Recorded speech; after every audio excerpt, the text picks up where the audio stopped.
Okay, 1:30. So we're going to wrap up some carbonyl chemistry today. The last thing I want to talk about, which is how to make amides, and we're going to talk about acid chlorides on our way to amides. And then we're going to say hello to substitution chemistry. We're going to rush a little bit into an intro to substitution chemistry because the final lab next week is going to be discussing that. So I want to make sure that we've seen some of that today and next class on Friday. And then next week, we're going to be spending a lot more time kind of delving into the details on that. Okay. So last class, we left off with this conundrum that if we take an acid and an amine, where the R2 is, sorry, that's a different one, so just a different R group, and we add acid, we do not get, unlike with an ester,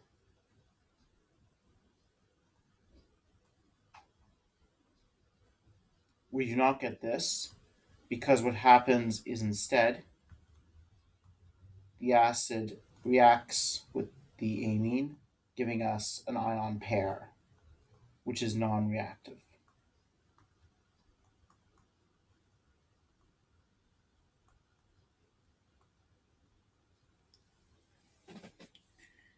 So the side I posted online with an announcement that went out by email when the SciComm assignment is due. It is due the final day the assignments are due, which is November 26th. I cannot make any evaluation due later than that. It is illegal against the Senate bylaws. There is a zero penalty extension till December 12th, which is the day of the exam. So it is due November 26th, but there is no penalty if you get it in by midnight December 12th. That's when a SciComm assignment is due.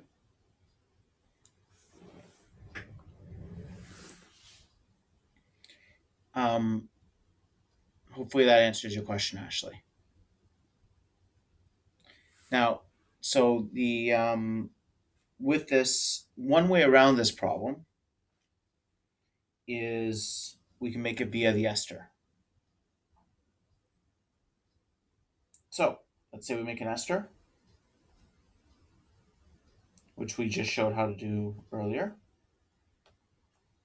And then we can add our amine. Now, we don't have that acidic proton here. So we no longer have something that's going to make that amine less reactive. So now we have some options. So we have a nucleophile. We have this electrophilic carbon. We know it's slightly positive here. We know it's slightly negative here. It's not as positive as if it was a ketone or an aldehyde, but it's better than nothing. So that's our electrophile. And we can push the arrows.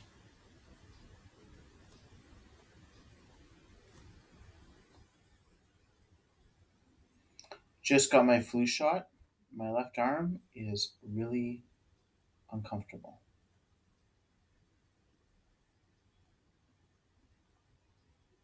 Luckily, I'm right-handed.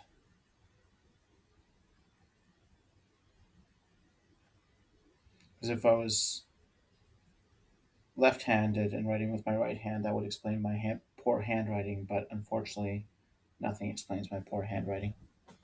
So this is where we end up with after this first step. So we have this thing. Now we've drawn these a little bit, and we're not going to talk a lot about this in this class, but I would call this molecule a tetrahedral intermediate.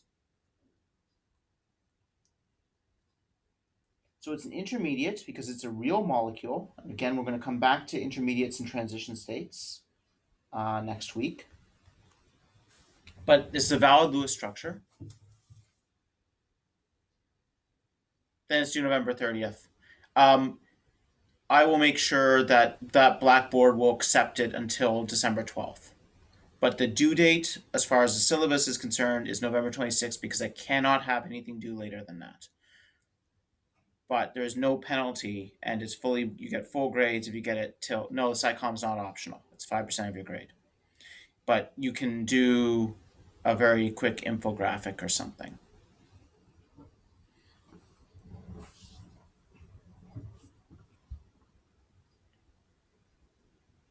And there is an extra 5% bonus for the best 20.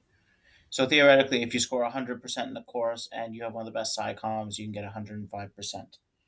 And then I go through my normal process of explaining to my dean why I'm giving students more than 100%.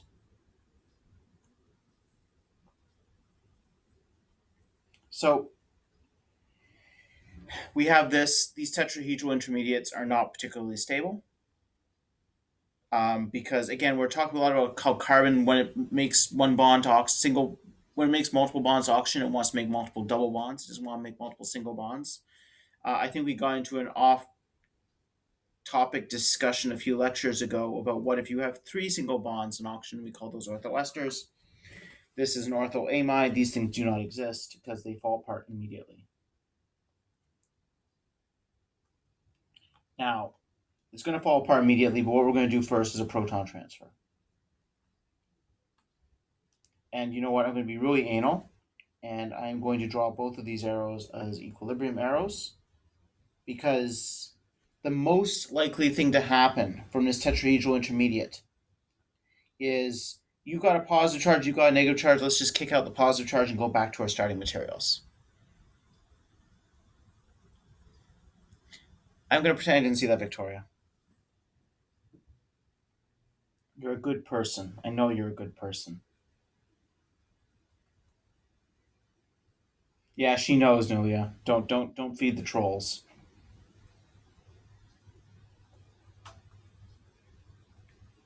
It just encourages them.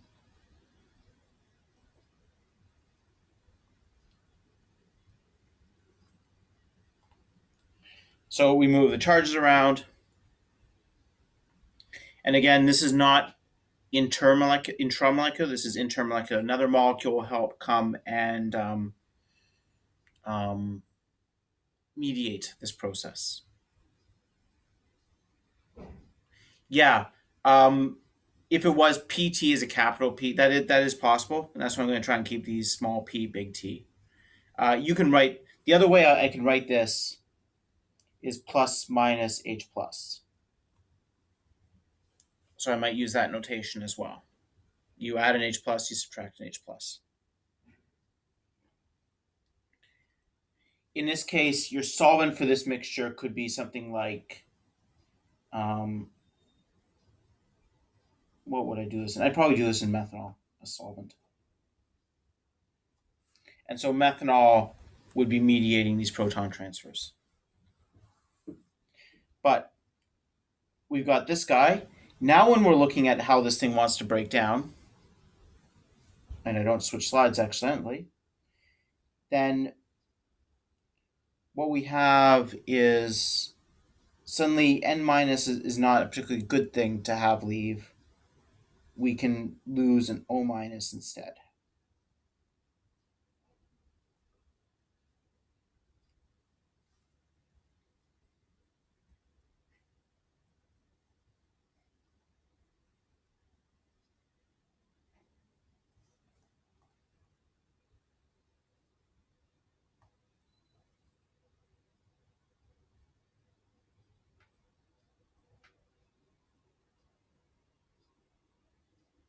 Thank you, Jafer.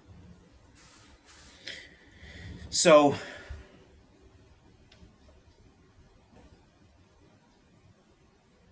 well, I guess this isn't quite very stable yet. We're just going to have to do a final proton transfer to give us the product, which is going to be very stable. So I'm going to delete that very stable, and I'm going to rewrite the very stable on the thing I had. It's just that wasn't what I had.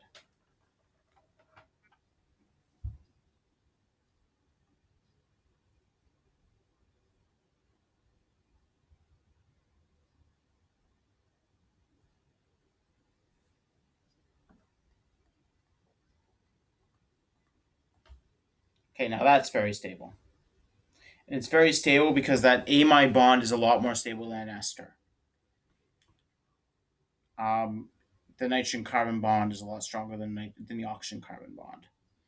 And so what you've done is you've gone from something less stable, which is an ester, to something more stable, that's an amide. But to do this, what you need to do is you need to make the ester, then you need to make the amide. Another way of doing this, and I want to make sure you see this because it's an important functional group, is to use an acid chloride.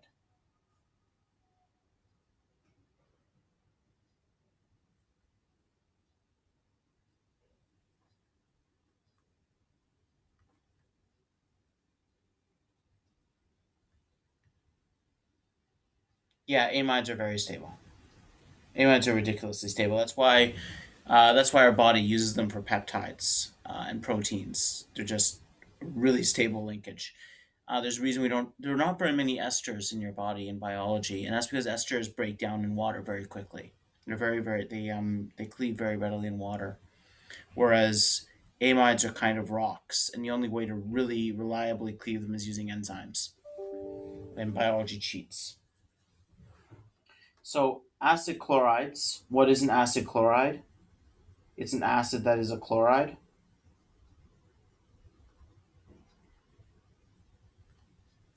That's an acid chloride. So really what we've done is we replaced the oxygen with the chlorine. And what's really, really nice about these is this is a very weak bond.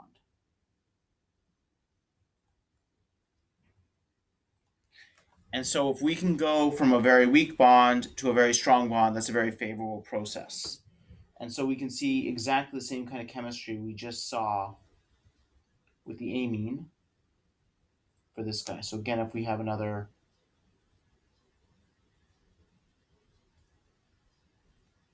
amine, we're going to make that same tetrahedral intermediate again. Well, it's not the same one, I guess, because now we have a chlorine, but it's the same idea.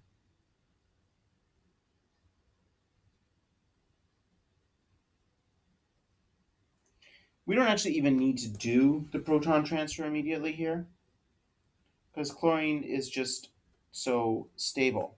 So this is the first time I'm going to introduce this term, and we're going to come back across. We're going to be spending the next few weeks talking about this extensively. I'm going to call this a leaving group.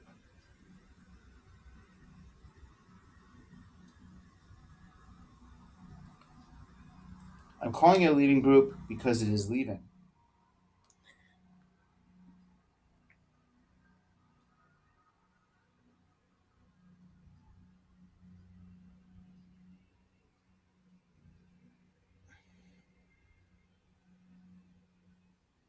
It would not be wrong to deal with the proton transfer. And then what I'm going to do is I'm going to use the chloride to scoop up one of these hydrogens and return us to a neutral amide.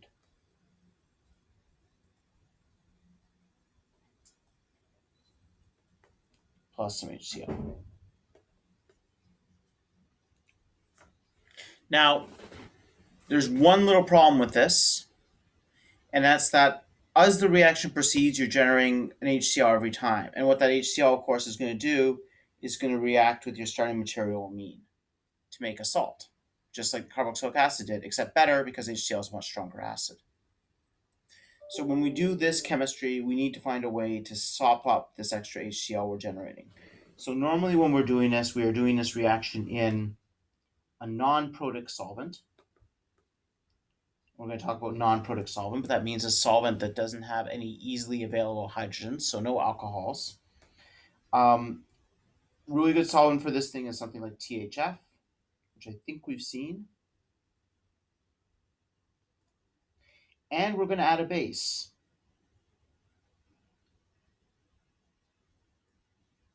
The base we're going to add is an amine base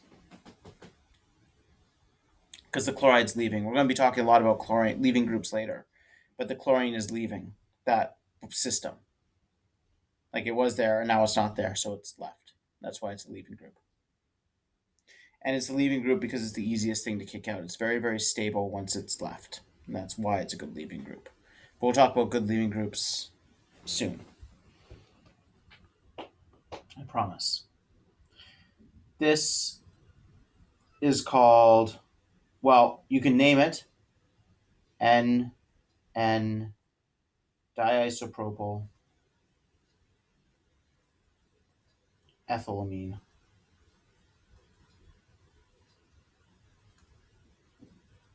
That's a long name. Diisopropyl ethylamine, DIPEA. Also, you will see people call it Hoenig's base because they are trying to seem fancy and use jargon. And it sounds special because you cannot figure out what the hell that is from Hoenig's base. Can't really figure out what it is from DIPEA either, but at least it's a little bit closer to the actual name. This is great because NN means the diisopropyls are on the nitrogen. So it's like 1-1, but NN meaning they're on nitrogen. And this is non-nucleophilic.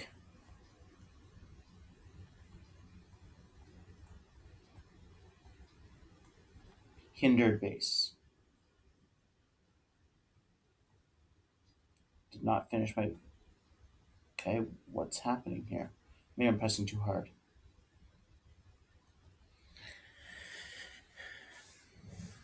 And we're going to come... THF is this thing, and it's your solvent. THF stands for tetrahydrofuran. But I know, yeah.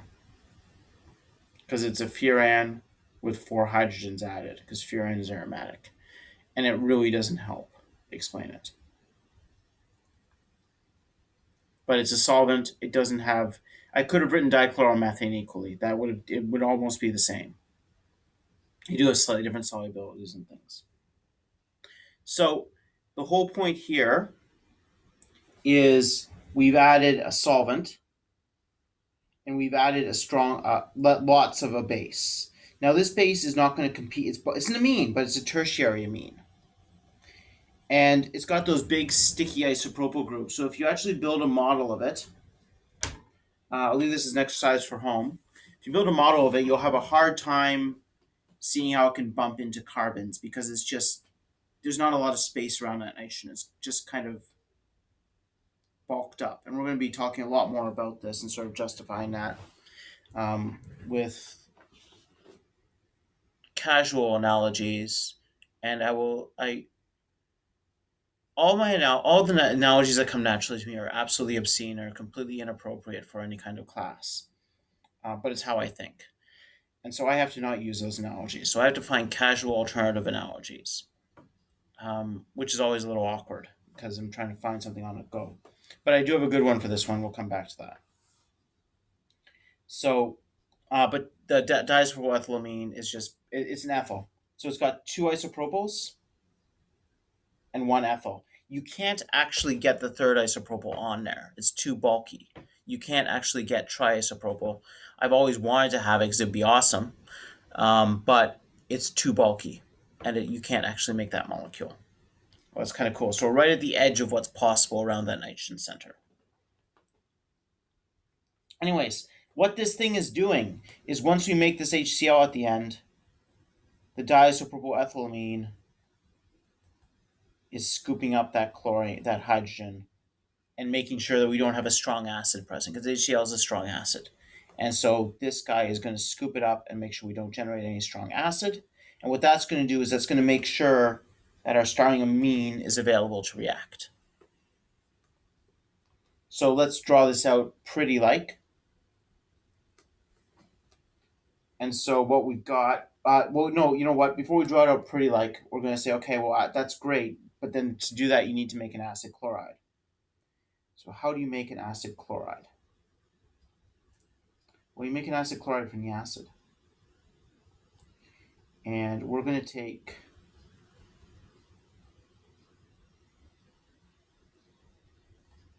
oops.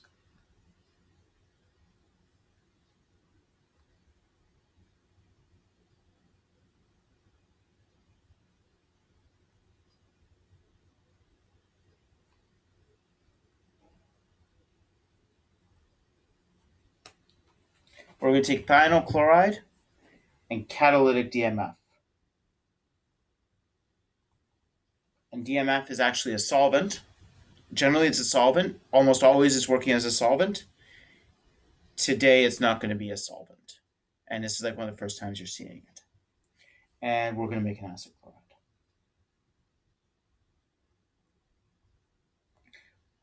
I love doing this reaction in the lab. This one always is a lot of fun to play with because you make sulfur dioxide and the reaction really bubbles and it changes color and you feel like a real chemist.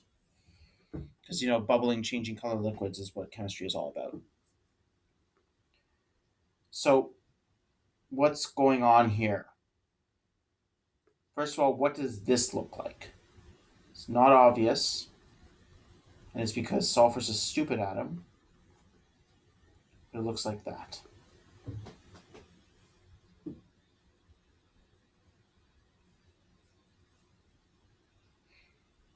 So, what happens here? And heat. Lots of heat. Delta, if just to remind you guys, is heat. What we're going to do is we're going to react the thionyl chloride with a little bit of DMF. Now, we haven't seen anything like this before, anything like this sulfur thing. But, if you squint a little bit, it looks a little bit like a carbonyl. And so it reacts a bit like a carbonyl. Because we can sort of think of this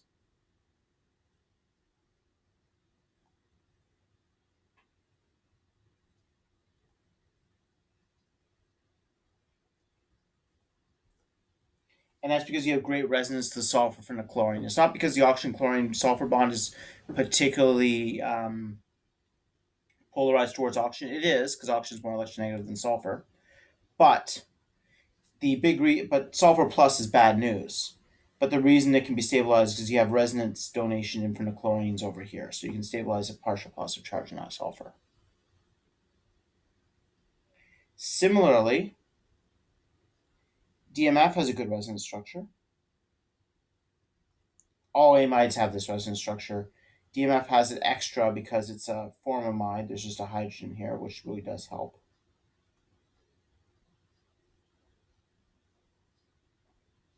Where it's like that. So on these second resonance structures of both these molecules, we can see that we have a nucleophile. It's got extra electrons. It can donate those electrons. You can't really add electrons to this nitrogen because it's already making 4 bonds. And we have an electrophile.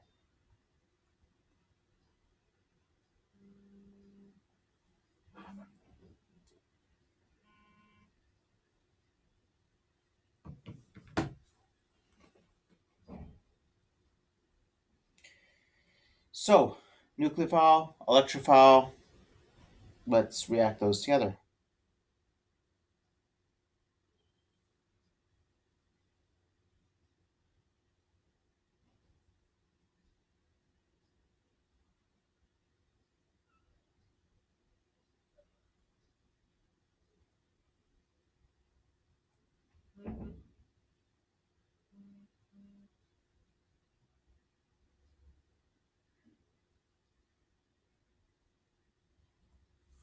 And get that.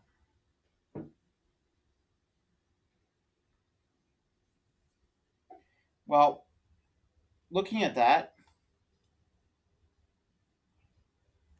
the most likely thing to happen is that looks like awful.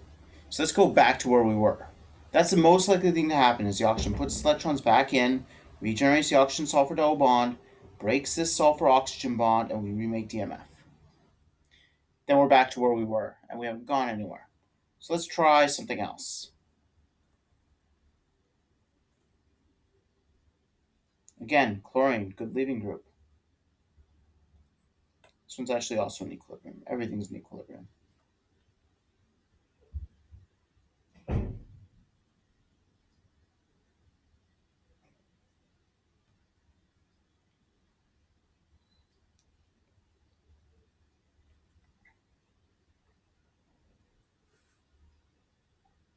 Okay, we made some Cl minus. How does that help me? Well, let's remember that we still have our carboxylic acid floating around because that was in there.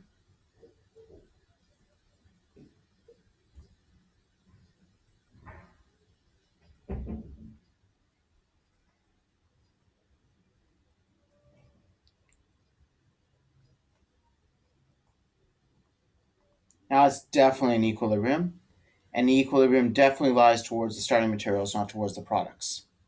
Because HCl is a strong acid, and carboxylic acid is a weak acid. But it's not impossible for this to happen. Okay, what happens next? Well, again, I have a nucleophile, and if I thought the chlorine was a good one, like it made this a good electrophile, this is even a better electrophile now. Because I've got a really good leaving group on there.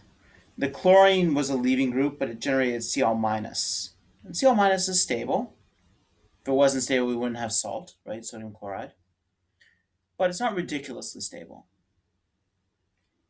But if I lose DMF, DMF is a neutral molecule. That's a really good leaving group.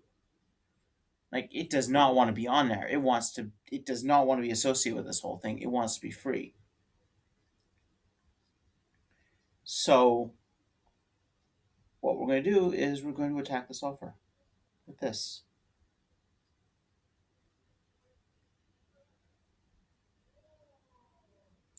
And note that this, we're seeing the same pattern here, like that we just saw. Again, what we have done is we've made another sort of tetrahedral intermediate again. They show up a lot. Physics does not have very many patterns.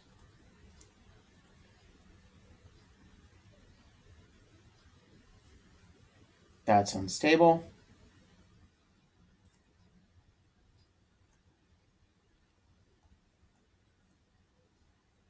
And that's going to collapse.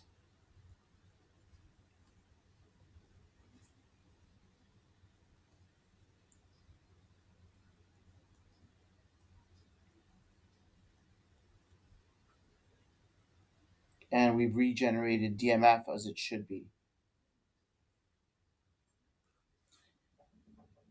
So this is why we only need catalytic DMF. The DMF comes in, the DMF comes off. The DMF goes in, DMF comes off. It's not consumed in a reaction. Everyone talks about catalysts being things that aren't consumed in a reaction. I don't like that definition because it's not always true. I'd say a catalyst is something that reduces the energy barrier of a reaction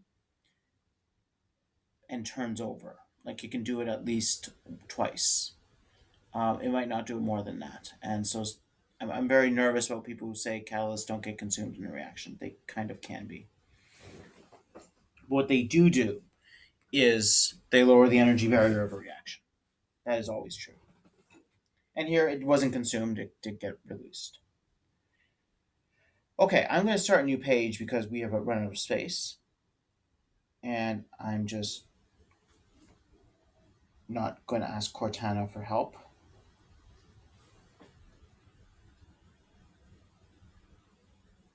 This is my favorite part of the entire mechanism. It's just beautiful.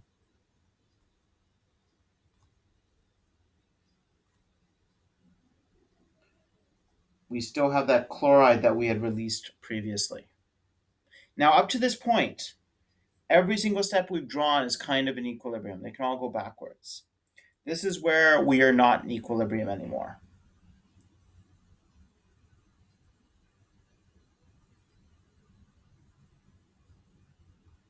We're going to attack that. We're going to make the tetrahedral intermediate.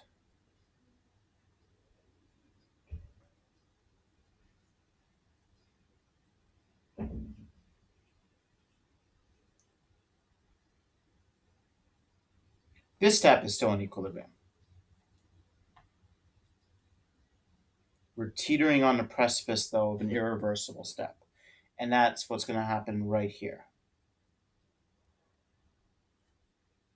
reform that.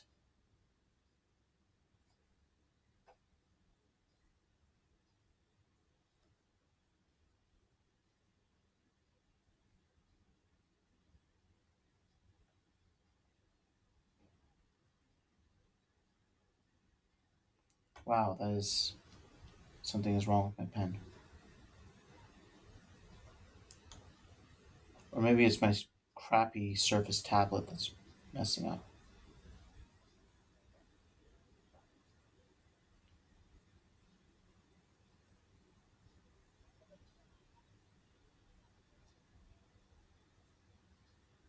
It's like bad everywhere. I think the battery might be dying in my pen. I have another pen right here. Does that work? Not really much better. Maybe my Surface is overheating. It's even worse, actually. Wow. Right in my favorite part of the mechanism, too. Okay, I'm just going to try and stay a bit more in the middle of the page. Maybe that'll work.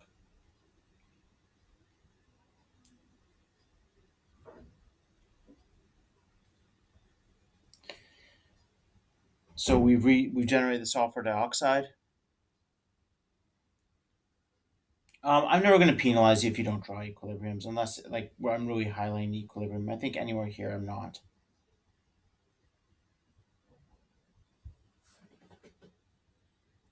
I don't know what's happening because both my pens are acting out now. I thought maybe it'd be a battery in my pen, but I think it might be the heat of the. Oh, that tablet is really really hot.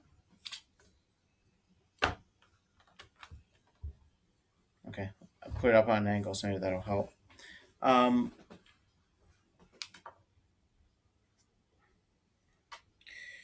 so we generate sulfur dioxide and the acid chloride. And what's really really important about this not being equilibrium is this. That's an up arrow. Is a gas. And once you make a gas, you're definitely not in equilibrium because the gas escapes. And so as you're doing this reaction, it starts bubbling because you're generating sulfur dioxide. And when a reaction is done, you stop generating sulfur dioxide and the reaction slows down. Wow, that's really, really hot. Okay. And everything starts behaving itself and the reaction's done because you don't get any more gas. And then that tells you that there's just no more of this thionyl chloride to react with the carboxylic acid. You're normally out of carboxylic acid at that point. So this is how we made this acid chloride. So if we think about this all told, all the way from left to right, what we do is we take an acid.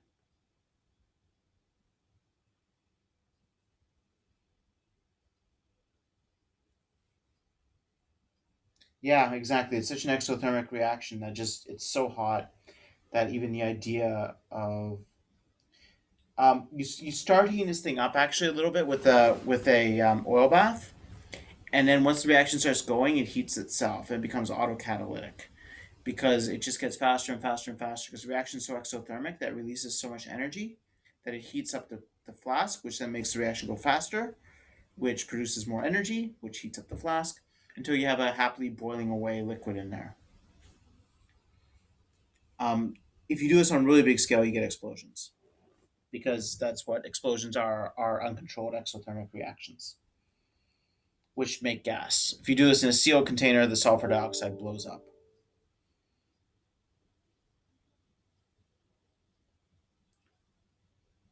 Yeah, I think my tab.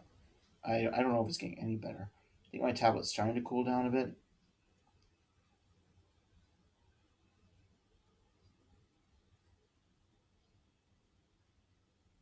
If it breaks the tablet, I'll have to tell my wife I need to buy a new tablet.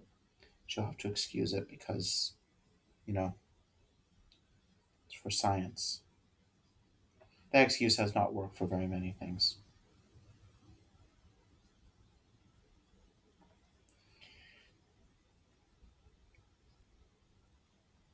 So catalytic DMF.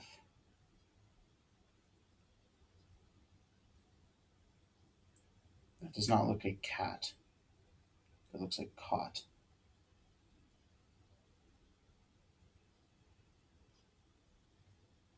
Wow, this is really bad.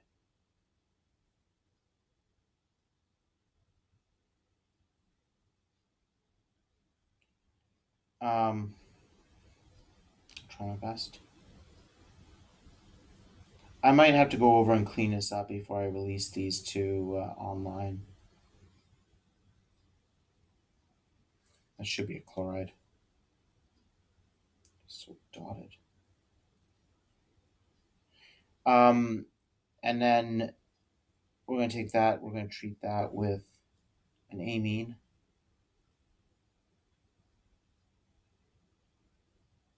If I draw really slowly, does that help? Not really.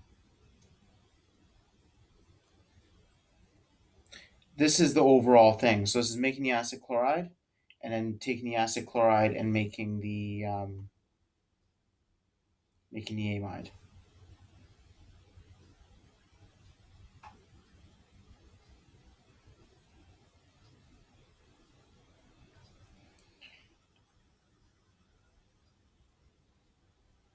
I get all excited when I see a line that actually holds together for a bit.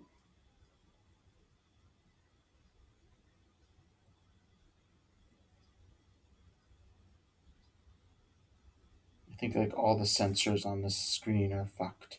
I mean, all the sensors on the screen are malfunctioning.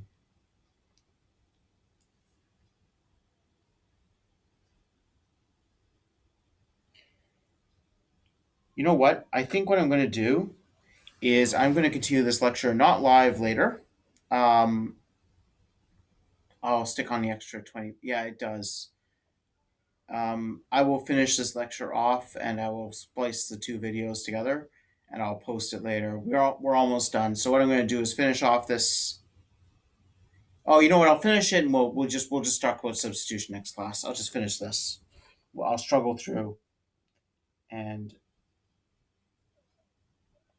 oh, now you decide to start working.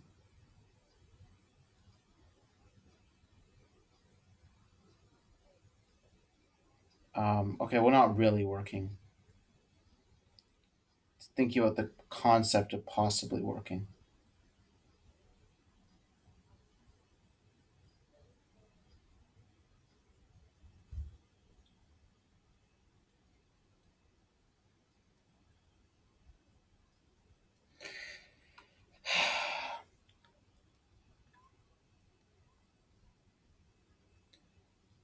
Yeah, this is just messed. Okay. Um, yeah, I don't think smacking a tablet's going to help.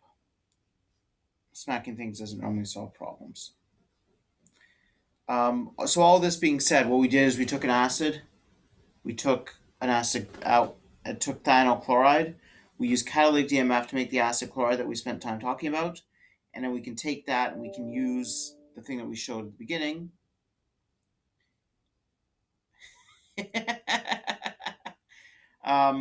I haven't tried that yet because it just started like 5 minutes ago, right? So I haven't really tried solving too many problems yet. Um, and this is the first time I've ever had this problem with it. And then we take the acid, but that's what he says every time, right? Catalytic. No, yes, that's a catalytic amount of DMF, so just a little bit of DMF. Then we add our amine, DIPA, and THF, and we take our acid chloride and we take it down to the amine, or the amide. And so what we've done here is today we talked about two different ways to make amides. We either make them from the ester, or we can make them from the acid chloride. Um, what does it say under H2NR2? It says DIPEA. It is my desperate attempt to write DIPEA. Now it won't even accept my erasing.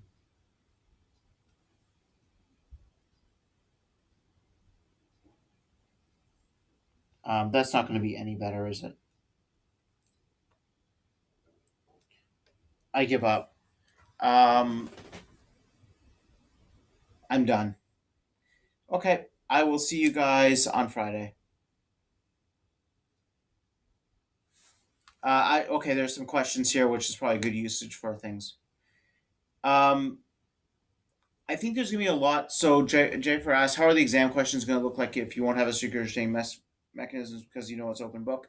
Well, you know what? I'll probably have you regurgitate a few mechanisms. Why not? Um, but it'll sort of be in new context. You have to test them out and show that you're able to apply them. A lot of the mechanisms, what we've sort of seen is that stereochemistry is involved in the mechanisms, so you're going to have to take that into account when you're drawing the mechanisms. I think some of the other things we can do is I can sort of draw a starting material on a product, and I can say, look, and we're going to talk about this. Hopefully, we're going to have a little bit of time to do a few of these, but they're in the final problem set that I'll be starting to post, where you have multiple steps. Where you need to think, okay, I need to get from point A to point B, but it's really A to D, and I have to go through B and C first. So I need to make A into B, B into C, C into D. Those kind of questions work well because even if you have all the mechanisms, everything in front of you, you need to be solving a problem and thinking about how to apply the mechanisms and how to turn something into something else. Um, so I can do that. We can talk a lot about stereochemistry still and sort of applying that, but it's really trying to connect these different concepts together and these different ideas together and being able to apply the tools the mechanisms provide you. Another good way to test that is I can have sort of multiple places where you could react, and it's like, but you need to sort of figure out which ones are more likely. So Quinn's question was, how do we determine which reagents around the arrow are actually going to react with the starting molecule and which ones won't?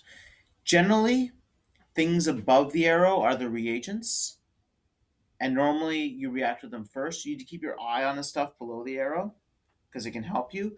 Normally, stuff below the arrow are solvents and things like super stoichiometric bases. So, like DIPA, I'm adding a lot of DIPA. It's a lot more than stoichiometric, so super stoichiometric. Um, I could put that above the arrow or below. You do need to keep your eye on both of them. So, what you really, because anything can react. So, what you need to know basically is what is likely to react in these systems. And most reactions, if you actually look through almost all the mechanisms we've drawn, one of the first things we do is we make a charge. Almost always, one of the first things we do is make a charge. So that means we either use a base to remove a proton, generally, or we use a proton to make something positively charged, like we add an H plus to something. So the most of the exceptions to that is when something's already charged as a reagent. So it's already negatively charged or positively charged, and so it's going to react with something because it doesn't want to be charged. Molecules are lazy; they don't want to be charged, so and they're not tend to be very reactive when they're all neutral. So if you have a whole lot of neutral things staring at each other, nothing much happens. So normally you need to make something charged.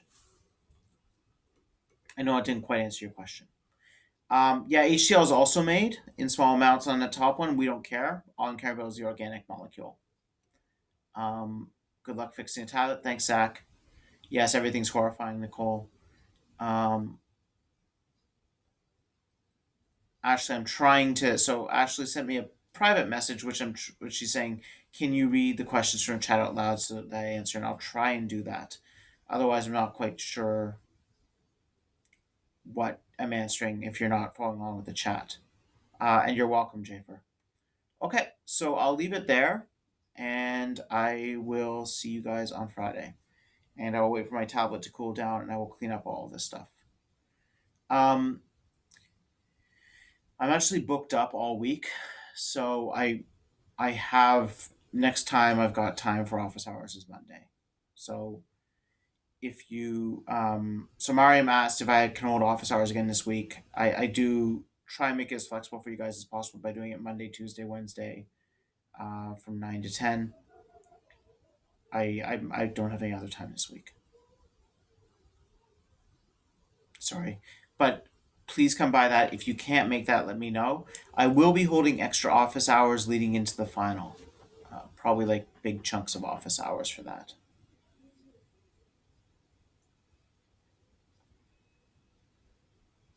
Okay. Have a wonderful day, everybody. Bye.